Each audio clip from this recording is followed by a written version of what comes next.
Mwaramutse neza, gitondo cyiza nanone kuri mwese abadukurikira ikiganiro mate ndetse n'ikiganiro Rosoir. Uyu munsi nabwo dufite umugisha wo kuba tugiye gusangira ijambo rigufiya rya mu gitondo. Reka dusenge. Mwami mwiza, turagushimye cyane, turaguhimbaje kuba abanye natwe muri ijoro ryakeye, tukaba amahoro kandi tukongera tukagira ibyiringiro byo kubaho. Turagushima ko tudushije iteka kuko ibicumuro byacu n'ibyaha byacu bya hato na hato. Turagushimira ko turebana amaso y'imbabazi uko bukeye n'uko bwije, kandi ukarushaho kutugira abashya hamwe nawe. Turakurinze kugira ngo muri iki gitondo cy'umugisha duhaye bane natwe, dushoboze kwakira neza ijambo rye tugiye gusoma, kandi riduhe imbaraga zo guhinduka no gukora ibituma izina ryawe rihabwa icyubahiro mu izina rya Yesu Kristo, amen. Uyu munsi turasoma mu gitabo cy'imigani ibice bya 14. Ndasoma uturongo duke duke.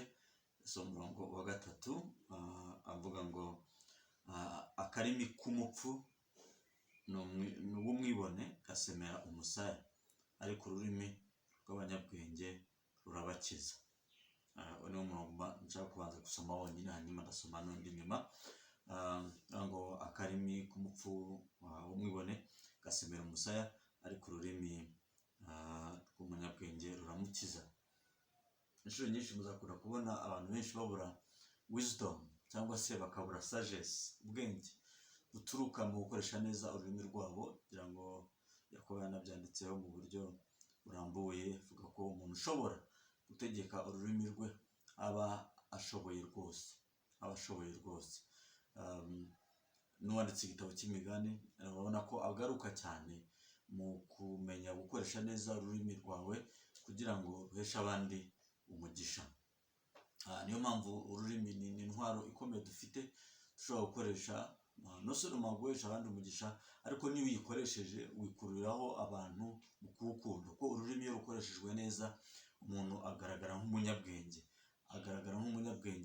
kandi nta muntu utakwishimira kubana n'umunyabwenge.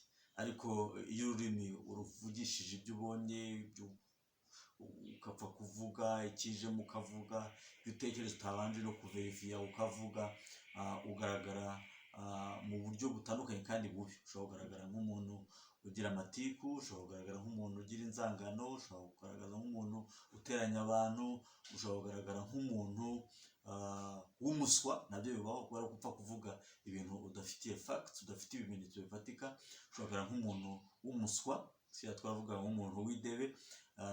Ushobora kugaragara mu buryo bwose bubi bitewe n'uburyo bubi wakoreshejemo ururimi.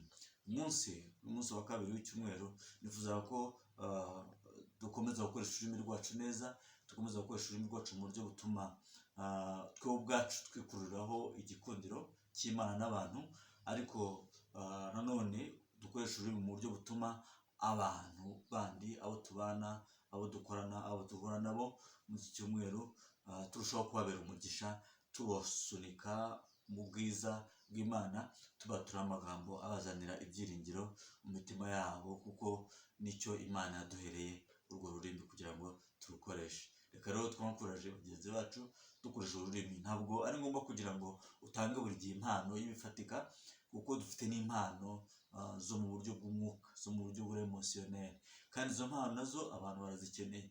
Abantu bakeneye kubwirwa ko ari abahanga, abanyabwenge, bakeneye kubwirwa ko bakoze neza, bakeneye kubwirwa ko ibitekerezo batanze ari byiza, bakeneye kubwirwa ko bambaye neza, bakeneye kubwirwa ko bafite umumaro muri sosiyete. Ibintu byose ibyo nabyo hari igihe twibagirwa ko ari impano ikomeye. Kandi mubyibuke, iyo tutabwiye abantu ko hari intambwe nzarimo batera, babura imbaraga z'umutima zo gukomeza.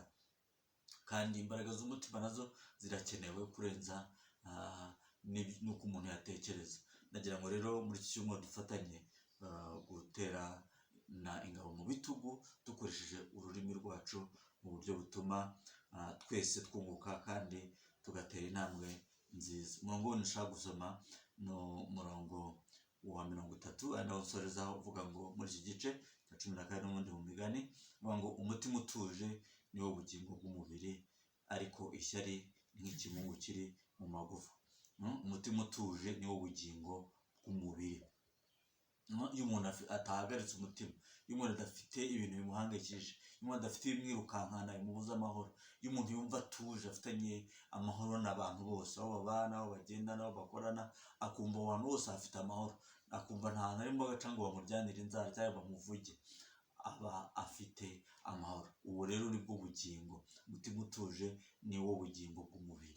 Kuvuga ngo iyo umutima ufite amahoro n'umubiri uba ufite amahoro. Niyo umutima nta gishyika cyangwa se ikintu kiwukomanga kiwukubita, icyo gihe uba ufite amahoro, icyo gihe uba uguwe neza. Ndagira ngo rero muri iki cyumweru turimo tugeze ku munsi wacyo wa kabiri, dutunge imitima ituje, dutunge imitima iguwe neza, kubera ko dufite ibyiringiro bizima bituruka muri zo encouragement duha bagenzi bacu, bituruka mu ijambo ry'Imana dusoma, bituruka muri ubwo kugira icyizere cy'ubuzima, ugatekereza ko Imana iri mu byawe, ugatekereza ko Imana ibizi byose, hanyuma ubwo utegereje ko Imana ariyo yonyine itegeka ubuzima bwawe, hanyuma ugira amahoro, hanyuma umubiri wose ubashe kugira ubugingo buzima. Kandi ngo ishyari ni ikimungu kiri mu magufwa.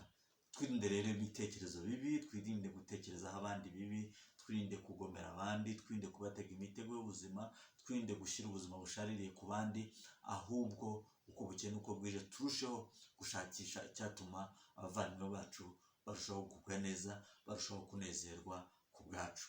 Ugira umunsi mwiza rero, kandi aya magambo ni ay'ubwenge, nawe akuyobore. Ururimi rwawe ukoresha mu buryo bukuzanira amahoro, kandi buzanira amahoro bagenzi bawe. Kandi ukomeze guharanira kugira ibyiringiro byawe ubishyira muri Kristo, kugira ngo urusheho gutunga umutima utakubuza amahoro, urusheho gutunga umutima uzanira ubugingo bwawe, uzanira umubiri wawe ubugingo bwuzuye. Kandi mu mitima yacu twe gutungamo ishyari n'ibindi byose bitwonona bya hato na hato. Ishyari, inzangano, imishinya n'ibindi byose birushaho kutwonona bya hato na hato. Iryo ngiryo jambo numva nshaka kubasangiza muri iki gitondo. Reka dusenge. Mwami mwiza, turagushimiye cyane, tugushimiye neza yawe n'urukundo tugira buri munsi, tugushimiye kutwitaho.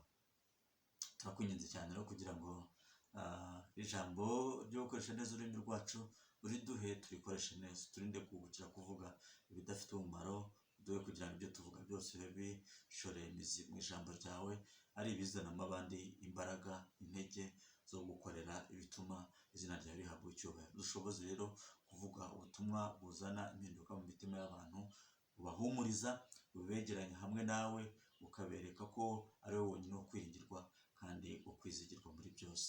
Turagusaba cyane kugira ngo kandi imitima yacu yuzuze ibyiringiro bitadukoza isoni, kandi imitima yacu ikomeze guturiza imbere mu ijambo ryawe, kugira ngo dutunge ubugingo buzima, kandi kugira ngo tubaho ubuzima bufite amahoro hamwe natwe, ariko n'amahoro uwo tubana nabo duha nabo buri munsi. Niba natwe buri munsi dudane natwe, dushoboze gukora neza umurimo waduhaye, kandi utwemerere ibyo tugiye gukora byose byo gutuma izina ryawe rihabwa icyubahiro, mu izina rya Yesu Kristo, amen. Mugire umunsi mwiza rero, kandi Yesu akomeze kubarinda no kubashoboza gukora neza, ariko cyane cyane gukoresha neza ururimi rwanyu. Bye bye.